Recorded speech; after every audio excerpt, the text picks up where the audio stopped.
Friends, good morning. मैं महेंद्र गंगवार अपने YouTube channel संदेश मैसेंजर ऑफ शिक्षा के माध्यम से आप सभी लोगों का हार्दिक स्वागत करता हूं। और आज हम आप लोगों को अपने यूट्यूब चैनल के माध्यम से पीजीटी इंग्लिश का सिलेबस बताने जा रहे हैं कि सिलेबस क्या होगा, उम्र सीमा क्या होगी, योग्यता क्या होनी चाहिए, सब्जेक्ट कॉम्बिनेशन क्या होना चाहिए, टेट सीटेट जरूरी है या नहीं। इन सभी बातों पर हम आप लोगों के सामने चर्चा करते हैं। तो सबसे पहले हम आपके सामने शैक्षिक योग्यता, इसमें आपको पीजीटी में आवेदन करने के लिए एमए या एमएससी, एमए या एससी,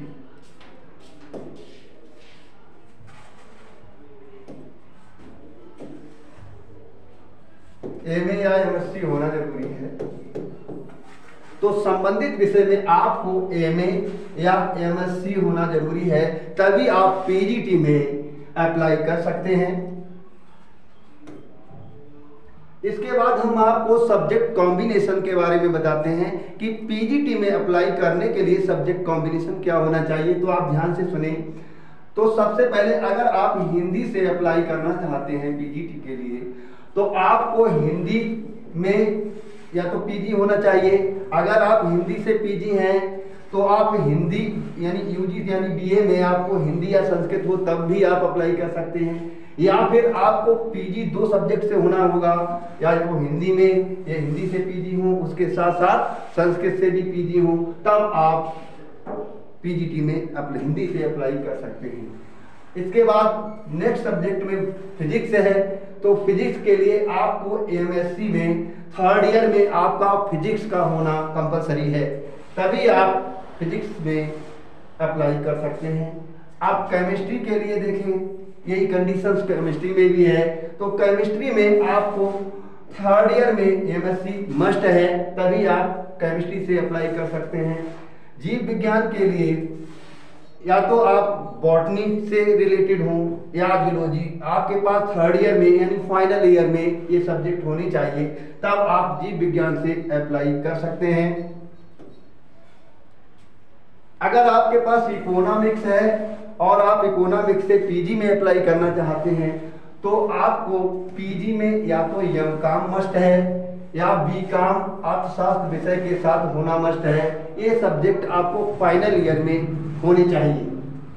इसके बाद आपको होम साइंस से अगर पीजीटी में डालना है तो गृह अर्थशास्त्र, गृह कला जो आपको फाइनल ईयर में होना जरूरी है, यानी होम आर्ट के साथ भी होने पर आप पीजीटी में अप्लाई कर सकते हैं। यदि आप ड्राइंग से यानी कला से अप्लाई करना चाहते हैं तो पीजीटी में आपके लिए यानी पीजी आपको चित्रकला से होना चाहिए या फिर रंजन कला के साथ होना चाहिए।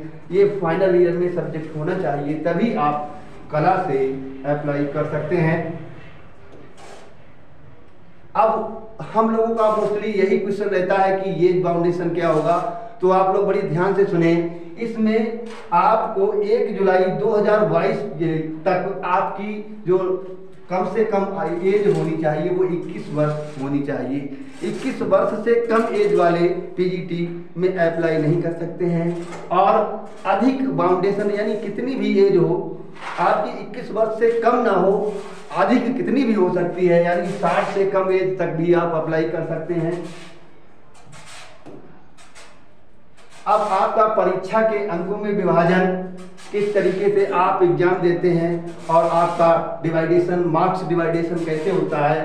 तो आपका रिटन जो एग्जाम होता है उसमें 125 क्वेश्चंस होते हैं, 125 क्वेश्चन होते हैं और पर क्वेश्चन 3.4 मार्क्स का होता है। इस तरीके से 1.25 को 3.4 से मल्टीप्लाई करने पर आपके ये सब्जेक्ट बेस्ड नंबर 425 हो जाते हैं। 425 नंबर का सब्जेक्ट से रिलेटेड आपका रिटन होता है और उसके आप जब रिटिन में कॉल होती है तो उसके बाद आपका इंटरव्यू होता है। इंटरव्यू 50 अंक का होता है। उसके बाद आपको वेटेज के रूप में, विशेष योग्यता के रूप में 25 अंक दिए जाते हैं। अगर आप पीएचडी हैं तो पीएचडी होल्डर के लिए 10 मार्क्स दिए जाते हैं, एमएड वालों के लिए 10 मार्क्स दिए जाते हैं, और बीएड होने पर आपको 5 मार्क्स दिए जाते हैं। इस तरीके से आपका ऐड करने पर 25 हो जाता है। तो आप देख लें कि किस तरीके से आपको 500 अंक प्राप्त होते हैं। देखिए 125 को अगर हम मल्टीप्लाई 3.4 से करते हैं तो ये 425 हो जाता है। अब 425 में 50 मार्क्स का जो इंटरव्यू होता है उसको ऐड करते हैं, और 25 मार्क्स की जो विशेष योग्यता होती है उसको ऐड करते हैं। तो इस तरीके से हमारे टोटल 500 मार्क्स बन जाते हैं।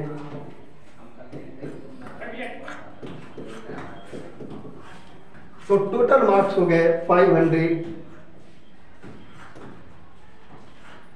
अब इंग्लिश में बालक वर्ग और बालिका वर्ग में कितनी वैकेंसीज हैं हम आपको इसके बारे में सूचना देते हैं। तो बालक वर्ग में 62 वैकेंसीज हैं। यहाँ पर जनरल कैटेगरी में 37 वैकेंसी है, और ओबीसी कैटेगरी में 18 है, एससी में 07 वैकेंसीज हैं, एसटी में कोई भी वैकेंसी नहीं है। तो टोटल वैकेंसीज यहाँ पर 62 हो जाती हैं। अब इसके बाद आप देखें बालिका वर्ग में, बालिका वर्ग में ओनली 14 वैकेंसीज हैं। इनमें जनरल कैटेगरी में 11, ओबीसी कैटेगरी में 03, एससी कैटेगरी में 0 और एसटी कैटेगरी में 0। इस तरीके से टोटल ऐड करने पर 14 होती हैं।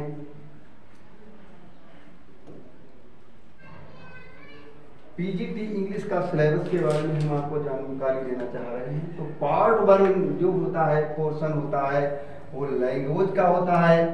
पार्ट 1 में पहला जो क्वेश्चन आता है वो अनसीन पैसेज फॉर कॉम्प्रीहेंशन से आता है। तो कॉम्प्रीहेंशन में या तो आपके पास 1 पैसेज देते हैं,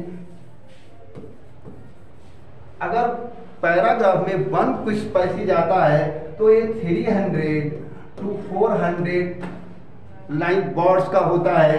इसमें से 10 क्वेश्चंस आपको सॉल्व करने होते हैं। 10 क्वेश्चन सॉल्व करने होते हैं आपको। कभी कभी ऐसा होता है कि 1 पैसेज ना दे करके यहाँ पर 2 पैसेज दे दिए जाते हैं। तो जब 2 पैसेज होंगे, आपके सामने 2 पैसेज होंगे, तो क्या होगा, ये उनमें से ईच में 5 क्वेश्चन होंगे एक पैराग्राफ में, दूसरे में 5। इस तरीके से 2 पैसेज में भी कभी कभी 10 क्वेश्चन पूछे जाते हैं।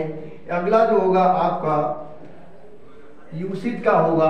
तो यूसेज पार्ट से आप एरर, यूसेज पार्ट से सबसे पहले आप एरर पार्ट्स, 4 पार्ट्स दिए होते हैं। There are 4 parts, 1 part have error, so you have to choose only 1 part who has error part. Next part is tense. अगला पार्ट होता है स्पेलिंग। इसके बाद पंचुएशन। तो पंचुएशन तो आप जानते ही हैं, उचित विराम चिन्हों का यथास्थान पर प्रयोग करना पंचुएशन कहता है। इसके अंतर रिलेटिव में देख लें आप, यहाँ पे जैसे कॉमा होता है, comma, inverted comma, inverted comma, inverted comma, question word, question word, etc, बहुत से होते हैं। इसके बाद अगला जो टॉपिक, नेक्स्ट टॉपिक होता है वो आपका नरेशन का होता है। तो नरेशन से रिलेटेड, नरेशन को हम कहते हैं यहाँ पर, नरेशन 5 प्रकार का होता है। फर्स्ट होता है आपका असर्टिव, यानी direct and indirect, direct and indirect. तो इस पार्ट में 5 प्रकार का होता है। पहला होता है असर्टिव, सेकंड होता है इंट्रोगेटिव, इंट्रोगेटिव, थर्ड होता है आपका इंपरेटिव, इम्परेटिव, चौथा होता है ऑप्टेटिव, पांचवा होता है एक्सक्लेमेटोरी सेंटेंसेस। तो 5 प्रकार का आपका ये नरेशन होता है। नरेशन के बाद आपको वोकैबुलरी से रिलेटेड क्वेश्चंस पूछे जाते हैं। उस वोकैबुलरी में आपको क्या करना होता है, आपको सिनोनिम, एंटोनिम्स,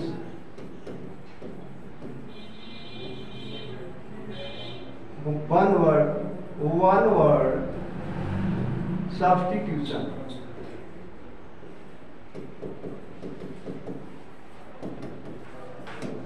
ये आपका वर्ड पावर से रिलेटेड, वोकैबुलरी से रिलेटेड होता है।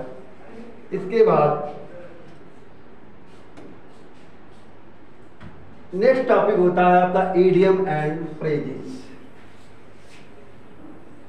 मुहावरे और लोकोक्तियां। इसको हिंदी में कहते हैं मुहावरे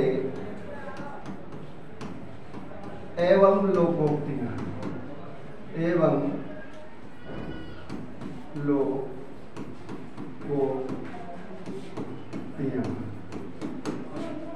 for example a bed of roses, means होता है प्लेजेंट लाइफ, प्लीजेंट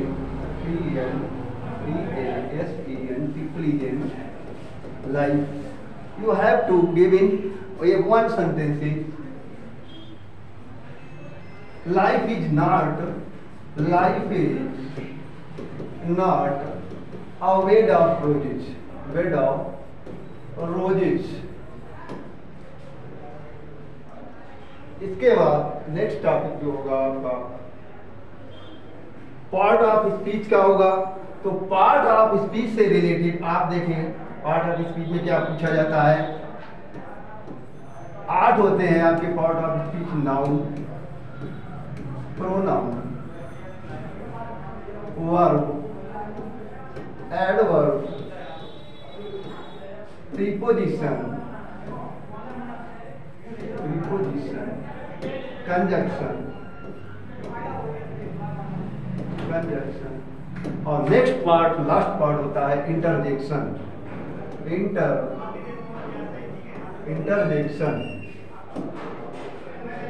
इसके बाद आपका प्रीपोजिशंस होता है। नेक्स्ट टॉपिक एग्रीमेंट्स होता है। इसके बाद आपका ट्रांसफॉर्मेशन होता है। ओरिजिन एक्सप्रेशंस होते हैं विदेशी। इसके बाद आपका प्रोवर्ब्स टॉपिक होता है। नेक्स्ट टॉपिक होता है, इसके बाद आपका सेंटेंस कॉम्प्लेक्शन होता है। अब आप लिटरेचर से रिलेटेड सब्जेक्ट देखें, आपके कौन कौन से कुछ पीजीटी के एग्जाम में पूछे जाते हैं, जरा ध्यान से सुने। तो फॉर्म्स ऑफ लिटरेचर से रिलेटेड आपका epic, violet, sonnet, epic, violet, sonnet, तर्जा, रीमा, etc। फिगर्स ऑफ स्पीच, इसको हिंदी में अलंकार के नाम से जाना है। अलंकार आपने 12th क्लास में 7 फिगर्स ऑफ स्पीच पढ़े होंगे, लेकिन यहाँ फिगर ऑफ स्पीच की संख्या बहुत है, वो आपको बताए जाएंगे। इसके बाद और कौन से लेखक एग्जाम में पूछे जाते हैं और उनका क्या वर्क होता है। सबसे पहले पॉइंट आपके विलियम शेक्सपियर है। दूसरे पॉइंट विलियम वर्ड्सवर्थ है। थर्ड पॉइंट आपके पीजीटी में जॉन कीट्स पूछे जाते हैं। फोर्थ पॉइंट चार्ल्स लैम्ब होते हैं। और 5वां नंबर पर्सी वाइसी शैली का है।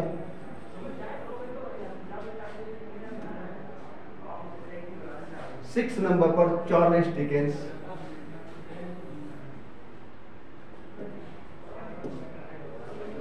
7th नंबर पर मैथ्यू आर्नल्ड। 8वें नंबर पर अल्फ्रेड लॉर्ड टेनिसन। और 9वें नंबर पर थॉमस हार्डी।